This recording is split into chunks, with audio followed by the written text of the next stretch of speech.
Good morning friends. आज की हम इस वीडियो में हाइपोकैल्सीमिया के बारे में बात करेंगे कि हाइपोकैल्सीमिया क्या होता है, कैसे होता है, क्यों होता है, इसका कारण क्या है और इसके लक्षण क्या है और इसके ट्रीटमेंट क्या है। इन सभी टॉपिक पे हम इस वीडियो में बात करेंगे कि हाइपोकैल्सीमिया क्या होता है। यदि आप हमारे चैनल पर नए हो तो चैनल को सब्सक्राइब करें, वीडियो को लाइक करें और बेल आइकन को दबाएं ताकि हम कोई भी वीडियो जब अपलोड करें तो सबसे पहले नोटिफिकेशन आपको मिले। तो चलिए हम वीडियो को स्टार्ट करते हैं। हाइपोकैल्सीमिया वह कंडीशन होता है जिसमें पेशेंट के शरीर में कैल्शियम का लेवल कम हो जाता है, जिसे हाइपोकैल्सीमिया कहा जाता है।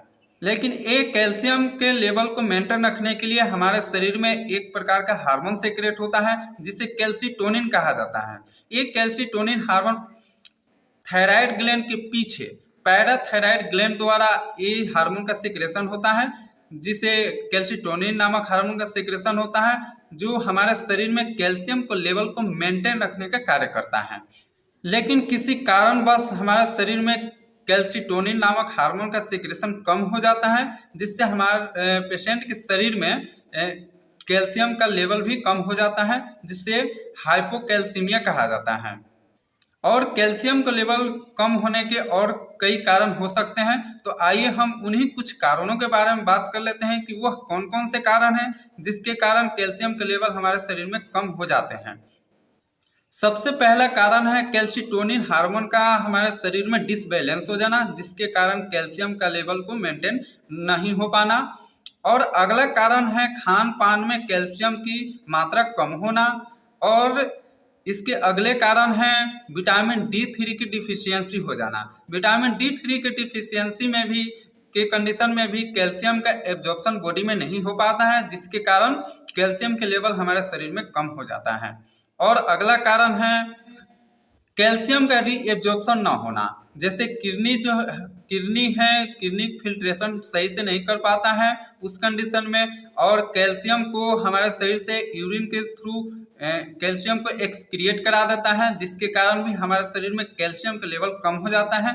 तो ये कुछ कारण है जिसके कारण हमारे शरीर में कैल्शियम का लेवल कम हो जाता है। जिस व्यक्ति में कैल्शियम की कमी हो जाता है और उसकी डिफिशियंसी हो जाती है तो उसको कौन कौन से बीमारी हो जाते हैं, कौन कौन से रोग होते हैं, तो उसके बारे में हम जान लेते हैं कि वह कौन कौन से रोग हो सकते हैं। तो सबसे पहला है ऑस्टियोआर्थराइटिस है, अर्थराइटिस है, रूमेटाइड अर्थराइटिस है और रिकेट्स हैं, टेटानी है।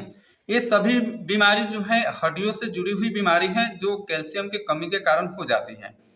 अब हम लक्षण के बारे में बात करें तो कैल्शियम के लेवल जब शरीर में कम हो जाता है तो कौन कौन से लक्षण दिखाई देते हैं और पेशेंट को क्या क्या दिक्कत होने लगता है उसके बारे में हम बात कर लेते हैं।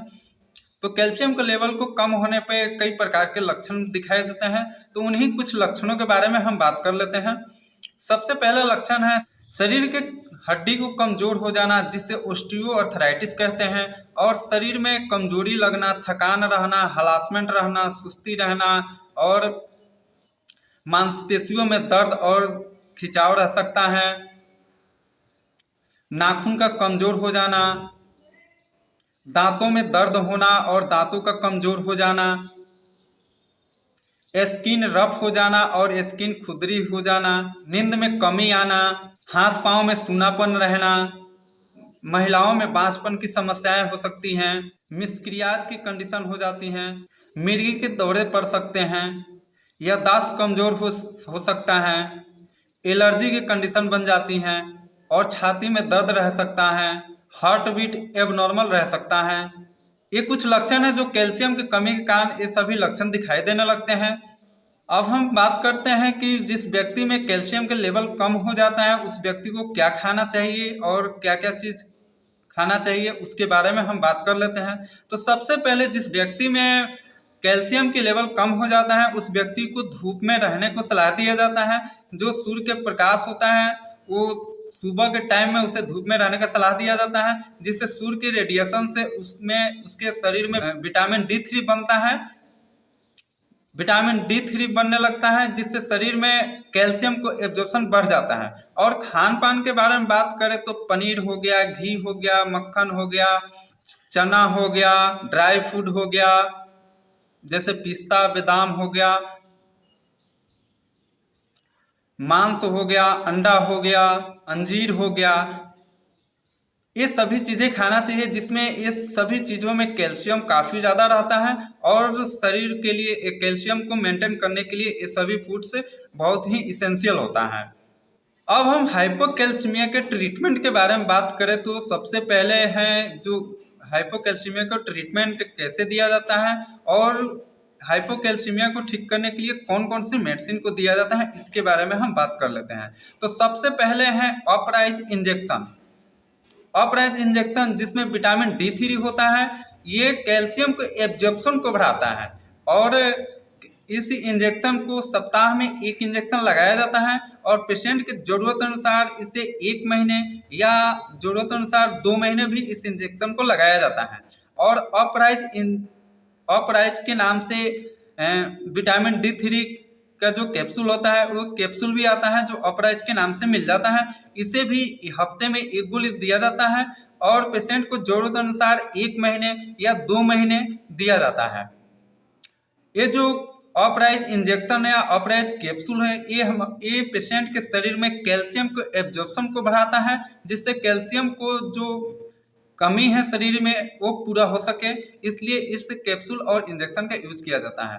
और इन कैप्सूल और इंजेक्शन इन दोनों में से कोई एक लेना रहता है। जो पेशेंट इंजेक्शन नहीं ले पाते उन्हें एक कैप्सूल दिया जाता है।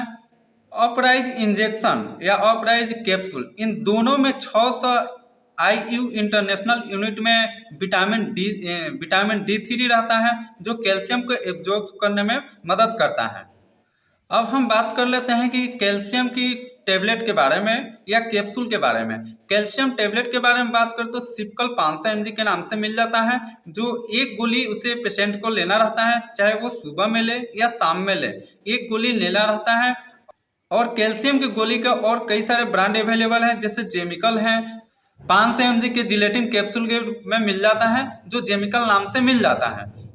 इन दोनों दवाइयों में से कोई एक कैल्शियम की गोली लेना रहता है और इस टेबलेट या कैप्सूल को भी 1 महीने या 2 महीने तक पेशेंट को लेना रहता है।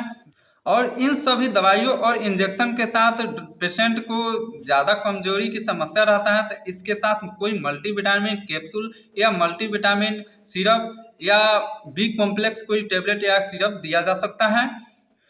अब हम साइड इफेक्ट के बारे में जान लें कि कैल्शियम की दवाई चलाने पे या इन सभी दवाइयों से कोई साइड इफेक्ट होता है, तो वो साइड इफेक्ट कौन कौन से हो सकते हैं। तो सबसे पहले हैं नौजिया होना, वोमिटिंग होना, पेट में दर्द रहना, सर में दर्द रहना, भूख का कम लगना, बार बार यूरिनेशन होना, कब्ज की समस्या हो जाना, ढकारे आना, कुछ साइड इफेक्ट हैं जो दिखाई देने लगते हैं। इसके अलावा अगर कोई आपको साइड इफेक्ट दिखाई देता है तो कमेंट बॉक्स में कमेंट करें। यह वीडियो केवल नॉलेज पर्पज के लिए है, सेल्फ मेडिकेशन ना करें। कोई भी ऐसी ट्रीटमेंट, कोई भी मेडिसिन सेल्फ मेडिकेशन ना करें, क्योंकि आपको कुछ नुकसान कर सकती हैं, इसलिए अपने डॉक्टर से संपर्क करें। यदि आप हमारे चैनल पर नए हैं तो चैनल को सब्सक्राइब करें, वीडियो को लाइक करें और बेल आइकन को दबाएं, ताकि हम कोई भी जब वीडियो अपलोड करें तो सबसे पहले नोटिफिकेशन आपको मिले। तो बने रहिए हमारे चैनल पे ऐसे ही इंटरेस्टेड वीडियो देखने के लिए। Thank you.